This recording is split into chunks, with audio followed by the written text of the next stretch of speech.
What's up guys and welcome. You are watching Fazi Fitness.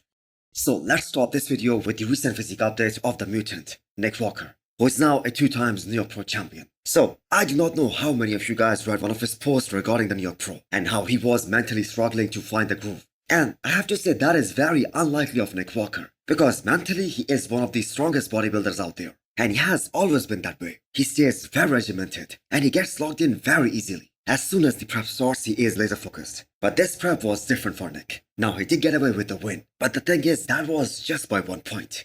And I think we can all agree that wasn't a good look for Nick. And especially for a guy who says he could have won the Olympia last year. Especially if that unfortunate injury, where he tore his hamstring just 10 days before the show. He believes that if that did not happen, he would have won the Olympia last year. And a guy who claims that he's going to be Mr. Olympia this year as well. Now, that look that he presented at this year's New York Pro, that wasn't going to win him the Olympia last year. And that isn't going to win him the Olympia this year either. And that isn't me or the bodybuilding fans out there hating on Nick Walker. That is just the truth. I mean, even Tal Mannion pointed out some of his flaws. And most noticeable one was his waist looking a bit wider. His waist looked thicker this time. And this could really ruin his chances of ever winning the Olympia if he is unable to fix that. And Nick himself also knows that he needs to fix some things before this upcoming Mr. Olympia, if he wants to have a go at those top 3 spots. So the question is Nick Walker a threat to the Olympia title? I'm gonna say of course he is. The sheer mass, the freak factor, plus his consistency, the way he is absolutely shredded every single time he steps on stage.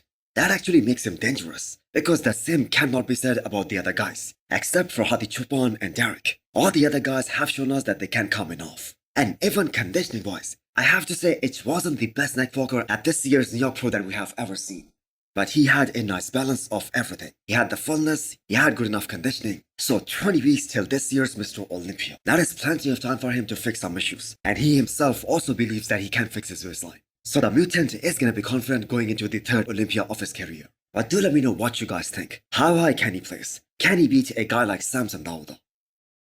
Next up, we have an update from Akim Williams, 2 weeks out of Toronto Pro. The 3rd show of the year for him.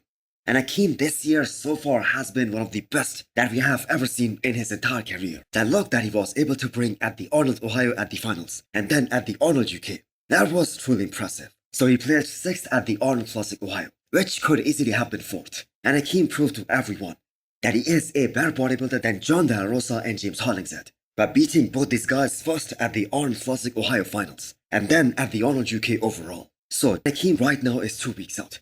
The trademark Akim lines are there on the side of his legs. The glutes are already in, and we were a little skeptical that just because he's only posting side shots or his most muscular shot as the progress updates on the road to the Arnold Classic, he might not be there from the back. But other than the back double biceps shot, Akim was super impressive in every other shot. And the guy really isn't missing anything else. He's very complete. He has a tiny waist. He opens up really wide. So other than his back double bicep pose, the man is very complete.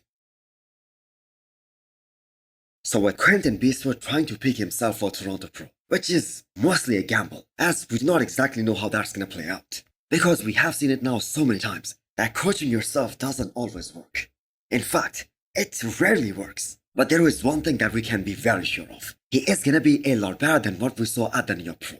And one of the reasons is that he now has all the data, especially on what not to do, and to work around that, and make the best move possible, but keeping all things in perspective. Akim Williams is going to be the favorite to win Toronto. The biggest concern for Quinton right now is that will he be able to bring his quads back to life before this show? Because his legs were that muscle group that suffered the most when he was doing about 2 hours of cardio every single day and only eating about 2,500 calories a day. And actually for a guy who weighs about 270 pounds, that is nothing. So now Quinton is eating close to 5,000 calories per day. And surprisingly, he's still struggling to fill out his frame. Maybe if he keeps on getting those rebound gains and do some other shows as well, he will be able to figure out the perfect peak for him. And I genuinely think anyone saying that Quinton should take another year off to put on more mass, that just doesn't make any sense at this point. I think he should compete in multiple shows so that he can see where he stands in the current bodybuilding. And maybe he will be able to make more progress from one show to the next. I mean, we have seen that work before, especially in the case of Samson Dauda as well as Andrew Jack. Now as far as that narrative is concerned, which was being made that Quinton can be top 6 at the Olympia, well, maybe down the line, maybe sometime in the future. But as of right now, he first have to worry about getting to the Olympia stage. Antoine Vaillant's physique update is next. Another guy who gets close to 190 pounds easily, as soon as he's done dieting for a show. So will Antoine do another show this year? Most likely he will, because he really has a very few years left in him as a competitive bodybuilder. He himself talked about this when he was in prep for the Arnold Classic and the Ohio version of Antoine.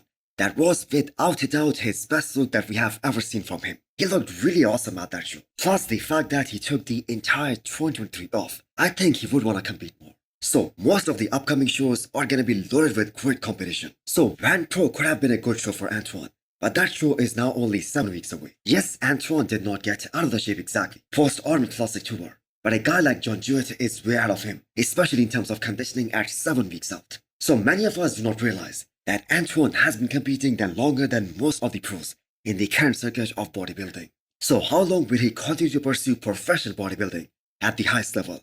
Well, we cannot really say that's his choice. I do, however, want to see him back on the Olympia stage this year. So let's see if he can do that or not. So the best from UK, Samson Dauda is back on his protocol, and he has started to grow like a machine in no time. Last year, some experts advised him that he doesn't need to get as heavy as 330 pounds during the off-season phase. But just looking at the way his body responds as soon as he shifts the gears, it doesn't even seem possible for him to stay close to 300 pounds. His body just wants to get bigger, so him switching coaches and training in Oxygen Gym Kuwait, that will be one of the most exciting storylines going into this year's Mr. Olympia. Because even Milos admitted that he was unable to bring Samson in truly shredded condition. He was never absolutely ripped to the bone, but still those two guys accomplished great things together. Something that most of the bodybuilders dream of. Top 3 at the Olympia level, an Arnold Classic title. But the biggest dream is to be Mr. Olympia, and that is what every bodybuilder dreams of. And Samson Dauda actually has the tools to accomplish that goal as well. The greatest of all time, Ronnie Coleman, also said that he sees Samson Dauda as a potential future Mr. Olympia. And Dexter Jackson said the same thing, that only if he figures out how to get more detailed, how to get more shredded, and the package that we saw at the Arnold Classic UK this year, that was really a step in the right direction. So will Oxygen Gym Kuwait add another name to the list of Mr. Olympia winners, after of course Brandon Kerry? But we have to keep in mind, the guys there, specifically Abdullah, he was in charge of both Brandon's diet as well as training, while Samson Dauda on the other hand is just gonna make sure that he trains at his absolute 100%. He gets the advanced high-quality PEDs necessary to make all the progress, because we all know his wife is gonna be the one doing all of his diet and meal plans. So hit the thumbs up button if you liked the video, and smash the subscribe button if you wanna come back for more. Thanks for watching.